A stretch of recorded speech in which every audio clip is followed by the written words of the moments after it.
Assalamualaikum warahmatullahi wabarakatuh. Hai sahabat pembelajar, apa kabar semuanya? Semoga kita selalu dalam keadaan sehat walafiat dan selalu dalam lindungan Tuhan Yang Maha Esa. Pada video kali ini kita akan membahas tentang lembaga negara sebagai pelaksana kedaulatan rakyat.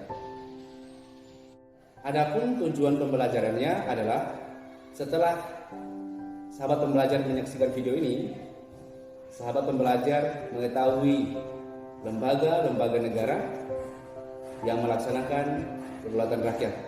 Yang kedua, mampu memahami tugas dan wewenang lembaga negara. Namun pada kesempatan ini kita hanya fokus membahas lembaga negara MPR dan Presiden. Lembaga negara sebagai pelaksana kedaulatan rakyat, yang pertama itu adalah MPR, Majelis Permusyawaratan Rakyat. Yang kedua, Presiden. Yang ketiga, Dewan Perwakilan Rakyat. Yang keempat, Dewan Perwakilan Daerah. Yang kelima, Badan Pemeriksa Keuangan atau BPK. Yang keenam, Mahkamah Agung. Yang ketujuh, Komisi Yudisial atau KY. Dan yang kedelapan adalah Mahkamah Konstitusi atau MK. Kedelapan lembaga negara ini adalah lembaga yang tugas, fungsi, dan bagaimana penyelenggaraannya diatur oleh konstitusi kita. Lembaga negara yang pertama adalah Majelis Permusyawaratan Rakyat atau MPR.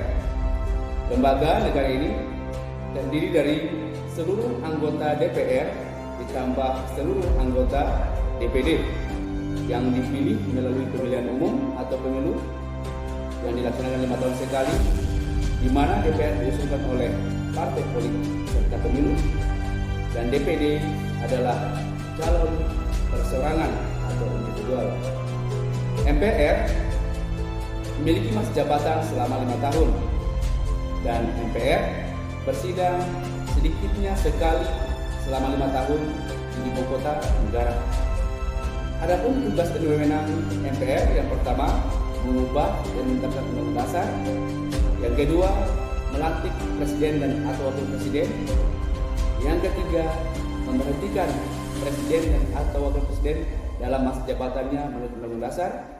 Yang keempat, memilih wakil presiden dari 2 calon yang diusulkan oleh presiden dalam hal terjadi kekosongan wakil presiden. Lembaga negara yang kedua adalah presiden. Presiden adalah lembaga negara yang melaksanakan kedaulatan rakyat dalam pemerintahan. Syarat menjadi presiden, yang pertama, calon presiden dan calon wakil presiden harus seorang warga negara Indonesia sejak kelahirannya dan tidak pernah menerima warga negara lain atas kehendaknya sendiri. Yang kedua, tidak pernah mengkhianati negara. Yang ketiga, mampu secara rohani dan jasmani untuk melaksanakan tugas dan kewajiban sebagai presiden dan wakil presiden. Yang keempat, syarat-syarat untuk menjadi presiden dan wakil presiden diatur lebih lanjut dengan undang-undang tersendiri. Pemilihan presiden. Calon presiden atau wakil presiden diusulkan partai atau gabungan beberapa partai peserta pemilu. Yang kedua, dipilih langsung oleh rakyat melalui pemilihan umum. Yang ketiga, memperoleh suara terbanyak sesuai undang-undang dasar dan dilantik oleh MPR. Yang keempat, masa jabatan 5 tahun, dapat dipilih kembali hanya untuk 1 kali dalam masa jabatannya. Kekuasaan presiden. Presiden memiliki 2 kekuasaan, yaitu di bidang eksekutif dan di bidang legislatif. Di bidang eksekutif, presiden menetapkan peraturan pemerintah untuk menjalankan undang-undang. Sementara di bidang legislatif, presiden menjadi mitra DPR dalam bekerjasama untuk membuat undang-undang dan menetapkan APBN, anggaran pendapatan dan belanja negara. Lebih lanjut, kekuasaan presiden terbagi menjadi 2. Kekuasaan presiden sebagai kepala negara dan kekuasaan presiden sebagai kepala pemerintahan. Sebagai kepala negara, presiden memiliki kekuasaan yang pertama, memegang kekuasaan tertinggi atas angkatan darat, angkatan laut, dan angkatan darat. kedua, menyatakan peran membuat perdamaian dan perjanjian dengan negara lain dengan persetujuan DPR.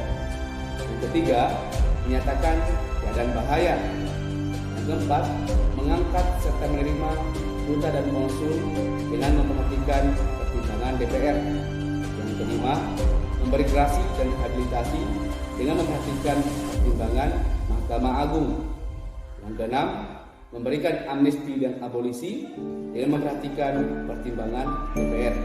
Dan terakhir, memberi gelar, tanda jasa, dan tanda kehormatan lainnya. Kekuasaan presiden yang kedua adalah presiden sebagai kepala pemerintahan. Sebagai kepala pemerintahan, presiden memiliki kekuasaan. Yang pertama, mengajukan rancangan undang-undang kepada DPR. Yang kedua, menetapkan peraturan pemerintah. Yang ketiga, mengangkat dan memberhentikan menteri-menteri negara. Yang keempat, membuat undang-undang bersama DPR. Yang kelima, mengajukan rancangan undang-undang anggaran, pendapatan, dan belanja negara.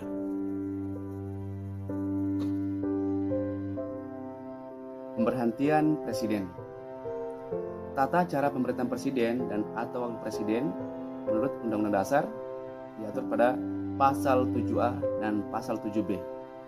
Secara ringkas, tata cara pemberhentian presiden adalah: yang pertama, presiden dan atau wakil presiden dapat diberhentikan oleh MPR atas usul DPR apabila terbukti: yang pertama, telah melakukan pelanggaran hukum berupa pengkhianatan terhadap negara, korupsi, penyuapan, tindak pidana berat lainnya, atau perbuatan tercela.